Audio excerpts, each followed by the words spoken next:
FIFA সভাপতি Gianni ইনফান্তিনোর নেতৃত্ব নিয়ে প্রশ্ন দিন দিন জোরালো হচ্ছে। 2027 সালে আবারও সভাপতি পদে নির্বাচনের লড়াইয়ের ঘোষণা দিয়েছেন তিনি।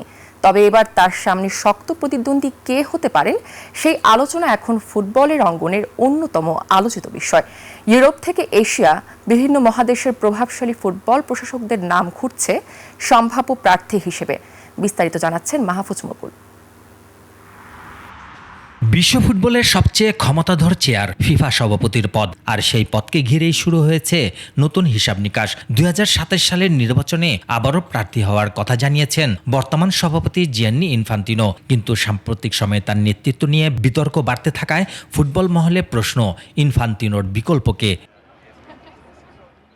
সম্ভাব্য তালিকায় সবচেয়ে আলোচিত নাম ইউরোপীয় ফুটবলের প্রধান আলেকজান্ডার চেফেরিন। 2016 সাল থেকে উয়েফার সভাপতি হিসাবে দায়িত্ব পালন করছেন স্লোভেনিয়ার এই আইনজীবী। সাম্প্রতিক সময়ে ফিফার বিভিন্ন সিদ্ধান্তের প্রকাশ্য সমালোচনার কারণে নিজেকে প্রতিষ্ঠিত করেছেন ইউরোপের সবচেয়ে প্রভাবশালী ফুটবল প্রশাসকদের একজন।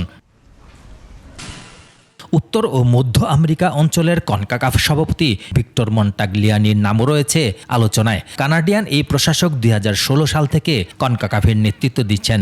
2026 বিশ্বকাপ আয়োজক হওয়ার পেছনের কারিগর ও ফিফার আভ্যন্তরীণ রাজনীতিতে দীর্ঘ অভিজ্ঞতা তাকে শক্তিশালী প্রার্থী হিসেবে তুলে ধরেছে।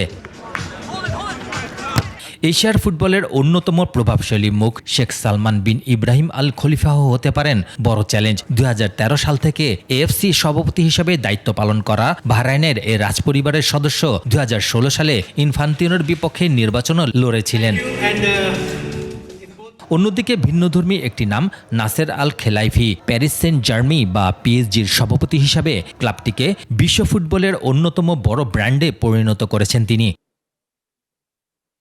তবে এখন পর্যন্ত কেউই আনুষ্ঠানিকভাবে প্রার্থিতা ঘোষণা করেননি। তবু বিশ্ব ফুটবলের রাজনীতিতে জোর আলোচনা। 2027 সালের নির্বাচন কি পারবে নতুন নেতৃত্ব উপহার দিতে?